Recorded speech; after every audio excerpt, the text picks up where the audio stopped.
Hello friends, well I am Ashi and I read in class 7th A from Ellingwa Public School, and today I will tell you about our chapter Unpacking Gender. So in this chapter we will read about gender and sex and stereotypes and women in the formal sector and women in the informal sector. Okay, so let's start. So firstly our chapter name is Unpacking Gender. So हम basically ये जानेंगे कि ये chapter क्या होता है. So इसमें हम gender को unpackage करेंगे, मतलब gender.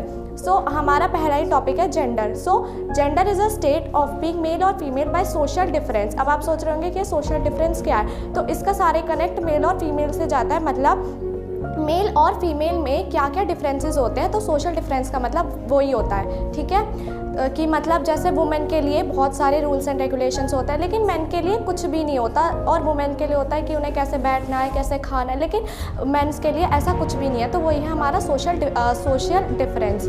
सो अब है हमारा सेक्स. सो जो जेंडर का ही टाइप है एक sex. So it refers to male और फीमेल फॉर बायोलॉजिकल डिफरेंस. अब ये बायोलॉजिकल डिफरेंस क्या होता है, तो बायोलॉजिकल डिफरेंस का मतलब होता है कि जो मेल की मतलब मेल और फीमेल में क्या क्या बायोलॉजिकल डिफरेंस होते हैं, जैसे आवाज़ में, फेस में और बालों में, इन सब में डिफरेंसेस होते हैं. तो नेक्स्ट है हमारा stereotypes. So what is stereotypes?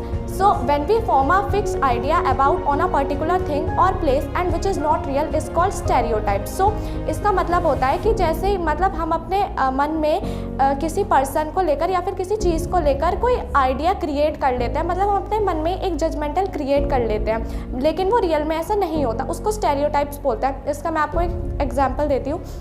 इसका मतलब है कि जैसे बचपन में जो गर्ल्स होती हैं उनको डॉल्स दी जाती है, लेकिन वहीं अगर हम देखें तो बॉयज़ को गन्स दी जाती हैं, कार्स दी जाती हैं, ये समझकर कि वो बड़ी जॉब करेंगे. लेकिन गर्ल्स को डॉल इसलिए दी जाती हैं ताकि वो घर का काम करें. मतलब वो बचपन में अपनी मतलब ऐसी जो उनकी थिंकिंग है वो क्रिएट कर लेते हैं. लेकिन अगर हम वहीं देखें तो वो लड़की बड़े होकर इंडिपेंडेंट बनती है और वो लड़का कुछ भी नहीं करता. तो इससे तो यही हुआ कि वो जो उन्होंने थिंकिंग क्रिएट करी तो वो गलत थी.